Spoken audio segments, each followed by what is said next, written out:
अब आप जानते हो जितने भी इंस्टॉलमेंट्स होते हैं, सारे इंस्टॉलमेंट की 2 एंट्री होती है, 2 एंट्री बनती है। फर्स्ट एक receiving entry and second due entry.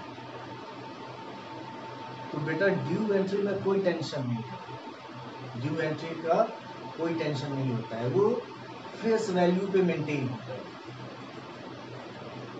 Tension calculation हमें करनी होती है रिसीविंग एंट्री के लिए, मेन कैलकुलेशन हमें रिसीविंग एंट्री के लिए करनी होती है। तो मैं आपको यहां receiving entry instalment, application, allotment, final call, मतलब टोटल कॉल के रिसीविंग एंट्री के अमाउंट कैलकुलेशन करूंगा, वह करना है, अमाउंट कैलकुलेट करना है। तो चलो फर्स्ट लेते हैं एप्लीकेशन।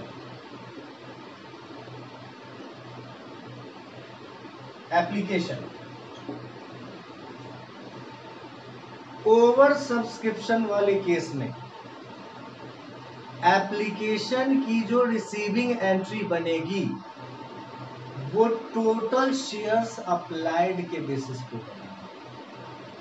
टोटल शेयर्स अप्लाइड, तो टोटल शेयर्स अप्लाइड है 80,000 shares, 80,000 shares into application rate है 2, तो 1,60,000 से आप एप्लीकेशन की रिसीविंग एंट्री बनाओगे।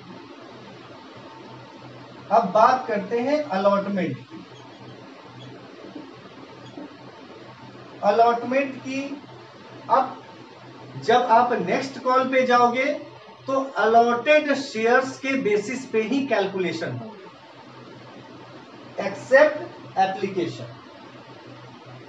तो अलॉट आपने किया हुआ है 40,000 शेयर्स, तो 40,000 शेयर्स इंटू 4, अलॉटमेंट रेट कितना है 4, तो 1,60,000, 1,60,000 अलॉटमेंट मनी हमें रिसीव होने, जिसमें एडजस्ट हो गया 70,000। अभी हम लोगों ने कैलकुलेशन किया है कि total adjusted amount in allotment क्या है 70,000, तो इसको आप माइनस कर दो, 90,000 रुपये हमें और आने चाहिए, बट इसी बीच जब हमने डिमांड किया अलॉटमेंट मनी, तो एक शेयर होल्डर जिसका नाम नीरज है, जिसे कंपनी ने 600 शेयर्स अलॉट किए थे, कंपनी ने टोटल 600 शेयर्स अलॉट किए थे, उसने अलॉटमेंट मनी पे नहीं किया है, उसने अलॉटमेंट मनी पे नहीं किया। नीरज 600 शेयर्स कंपनी ने इसको अलॉट किया था और इसने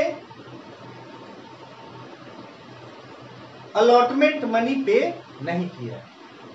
तो बेटा मैं एक बात बता देता हूं, वैसे तो कॉल सिनेरियर को आप सीधा रेट से मल्टीप्लाई करके माइनस कर लेते हो, बट ये बात हमेशा ध्यान रखना कि जिस कॉल पे एडजस्ट हुआ है, जिस कॉल पे एक्सेस अमाउंट ओवर सब्सक्रिप्शन का अगर एडजस्ट हुआ है, उस कॉल पे यदि कोई शेयर होल्डर पैसे नहीं देता है तो बेटा उसके लिए ना सेपरेट कैलकुलेशन करके हमें डिसाइड करना होगा कि उसने एक्चुअल में कितने पैसे पे नहीं करे। तो यहां आप देख सकते हो कि ये ओवर सब्सक्रिप्शन वाला केस है और अलॉटमेंट ये एक कॉल है जिसपे एक्सेस अमाउंट एडजस्टेड है और इसी कॉल पे एक शेयर होल्डर नीरज ने पैसा नहीं दिया है, तो इसलिए हम ना यहां पे इसकी सेपरेट कैलकुलेशन करेंगे और ये डिसाइड कर लेंगे कि रियल में एक्चुअल में इसने कितने पैसे नहीं दिए। तो चलिए कैसे इसको कैलकुलेट करना है। तो आप हमेशा एक ध्यान रखना है कि क्वेश्चन में अगर अलॉट दिया हुआ तो हमें अप्लाइड कैलकुलेट करना है, अगर अप्लाइड इंफॉर्मेशन में है तो हमें अलॉट कैलकुलेट करना है। तो यहां चूंकि क्या है, अलॉट का इंफॉर्मेशन है, इसलिए हम यहां अप्लाइड कैलकुलेट करेंगे। तो चलो अप्लाइड इक्वल टू, ये किस कैटेगरी में है, ए नंबर कैटेगरी में है और ए नंबर कैटेगरी का जो हिस्ट्री है वो ये है कि 50,000 शेयर्स के अप्लाइड पे 30,000 शेयर्स अलॉट हुए हैं। तो हमें कैलकुलेट क्या करना है, अप्लाइड, तो अप्लाइड को टॉप पे रखेंगे, अलॉट को बॉटम में रखेंगे। तो 600 अप्लाइड हो गया 50,000 और अलॉट हो गया 30,000। तो ये आपके हो जाते हैं, कैलकुलेशन करोगे तो कितने आते हैं, 1000 शेयर्स। अब यहां ये क्लियर हो गया कि बंदे ने, नीरज ने 1000 शेयर्स के लिए एप्लीकेशन डाला था जिसमें इसको 600 शेयर्स अलॉट हुए। अब आप देख सकते हो कि 1000 पे 600, तो डिफरेंस है, इसके एक्स्ट्रा शेयर्स हैं 400 शेयर्स जिसपे इसने 2 रुपए के बेसिस पे 800 एक्स्ट्रा अमाउंट पे करा था। एक्स्ट्रा अमाउंट इसने 800 पे करा था जिसको कि एडजस्ट कहां हुआ होगा, अलॉटमेंट पे। तो अब ये देखते हैं कि 600 इंटू 4 2400, अलॉटमेंट पे इसको 2400, इससे हमें पैसे लेने थे। कंपनी को नीरज से 600 इंटू 4 2400 रुपी लेने थे, बट 800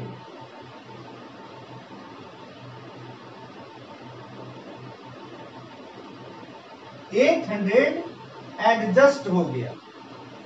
क्यों हुआ, क्योंकि वो ऑलरेडी पहले एप्लीकेशन पे एक्सेस मनी पे कर चुका है 800।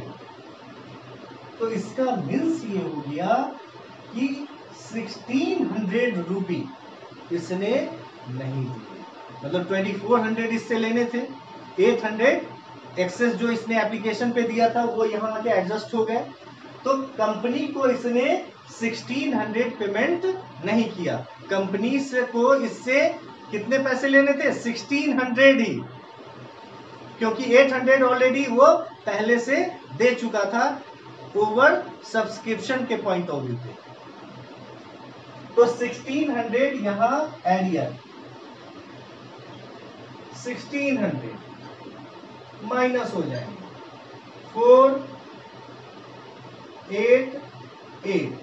88,400। अब बात करते हैं फाइनल कॉल की। तो फाइनल कॉल में कोई टेंशन नहीं है, फाइनल कॉल अलॉटमेंट है 40,000, रेट है 4, 160,000। अब आप सोच सकते हो जो नीरज अलॉटमेंट का अमाउंट पे नहीं करेगा वो फाइनल कॉल का भी नहीं दिया होगा। तो एरियर, चूंकि इस पे कोई एडजस्टमेंट नहीं है इसलिए एरियर कैलकुलेट करने के लिए डायरेक्टली रेट से मल्टीप्लाई करके माइनस कर लेंगे। तो माइनस एरियर 600 इंटू 4 2400, 00692 715 157,600। ये आपकी कंप्लीट कैलकुलेशन हो गई। अब हमें यहाँ जर्नल एंट्री करना है, और जर्नल एंट्री में अब आपको ज्यादा दिमाग लगाना ही नहीं है, अब कोई माइंड का यूज नहीं है। जो भी हम लोगों को मेहनत करना था वो हम लोगों ने कर लिया है, सारा अमाउंट हम लोगों ने कैलकुलेट किया हुआ है, बस अब उसको वहां जाके फीड करना है। तो देखो कैसे होता है इसको आप, मैं यहां एप्लीकेशन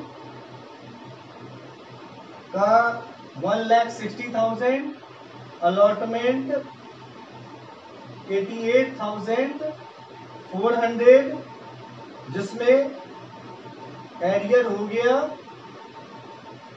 1,600, फाइनल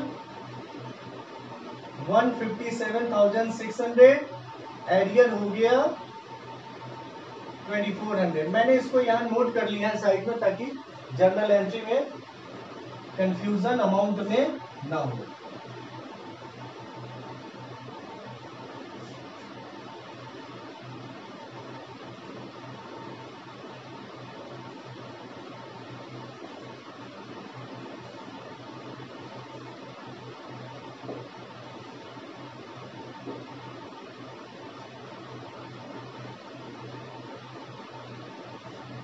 अब जर्नल एंट्री देख लो। First entry, bank account debit to share application account,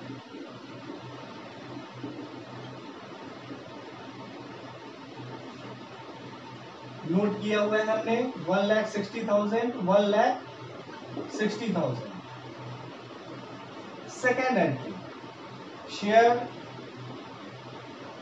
application account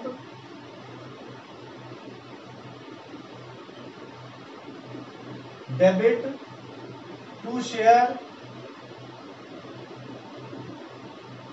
capital account to, यहां पे मैं बता दूं, ओवर सब्सक्रिप्शन वाले केस में फर्स्ट एंट्री आपने किया बैंक टू शेयर एप्लीकेशन, जो ऑलरेडी पहले से करते आए हो, उसमें बस हमें ये ध्यान रखना है कि टोटल अप्लाइड शेयर के बेसिस पे यहां अमाउंट डाले जाते हैं। सेकेंड वाले जर्नल एंट्री में जो आप बनाते हो share application to share capital, तो यहां ओवर सब्सक्रिप्शन वाले केस में हमें ये चेक करना होगा कि क्या कोई एडजस्टेबल अमाउंट है, क्या रिफंडेड अमाउंट है। ओवर सब्सक्रिप्शन है तो होगा ही। तो एडजस्टेड अमाउंट के लिए आप यूज करोगे to share allotment account, to share allotment account, और रिफंड के लिए आप यूज करोगे टू बैंक अकाउंट। अब इसमें अमाउंट डालना, एडजस्टेड आपको पता है 70,000, रिफंड 10,000, कैपिटल बस हमें 40,000 शेयर्स है और 2 रुपी रेट है, कैपिटल 80,000 और टोटल 160,000। बस आपको ये केयर करना है। वो ओवर सब्सक्रिप्शन वाला जो मैंने बताया था कि अकाउंटिंग ट्रीटमेंट कैसे होगा, तो आप एडजस्टेबल और रिटर्न दोनों ही अमाउंट कैलकुलेट करके जो आपने रखा हुआ है उसको हमें यहां डालना होता है सेकेंड वाली एंट्री में, एप्लीकेशन के सेकेंड एंट्री। अब अलॉटमेंट की बात है तो share allotment account debit to share capital account. मैंने आपको बताया है कि ड्यू एंट्री में हमें कोई टेंशन नहीं लेना है, बस इसकी फेस वैल्यू 40,000 इंटू 4, 1,60,000, 1,60,000।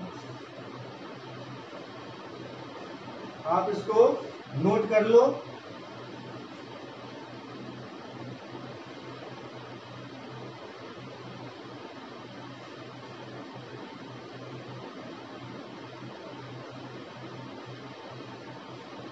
अब receiving entry bank account debit calls in arrear account debit to share allotment account, to share allotment account। आप देख सकते हो अलॉटमेंट का हमने अमाउंट रिसीव कैलकुलेट करा हुआ है 88,400, एरियर 1600 और ये हो गया आपका 90,000। अब फाइनल कॉल, तो share final call account debit to share capital account. बस इसमें face value 40,000 into 4 1,60,000 1,60,000। Last bank account debit calls in arrear account debit to share final call, to share final call. मैंने इसका भी amount decide किया हुआ है 2,400 और total 1,60,000। तो बेटा ओवर सब्सक्रिप्शन वाले केस में कैसे अकाउंटिंग ट्रीटमेंट होता है वो मुझे लगता है कि अब आप बहुत अच्छे तरीके से समझ चुके होंगे इस क्वेश्चन के थ्रू। मैंने एक मास्टर क्वेश्चन अकाउंटिंग ट्रीटमेंट समझाने पॉइंट ऑफ व्यू से लिया था और मुझे उम्मीद है कि आप इसको बहुत अच्छे तरीके से समझे होंगे और आपको ओवर सब्सक्रिप्शन में अब मुझे नहीं लगता कि कोई प्रॉब्लम आएगी।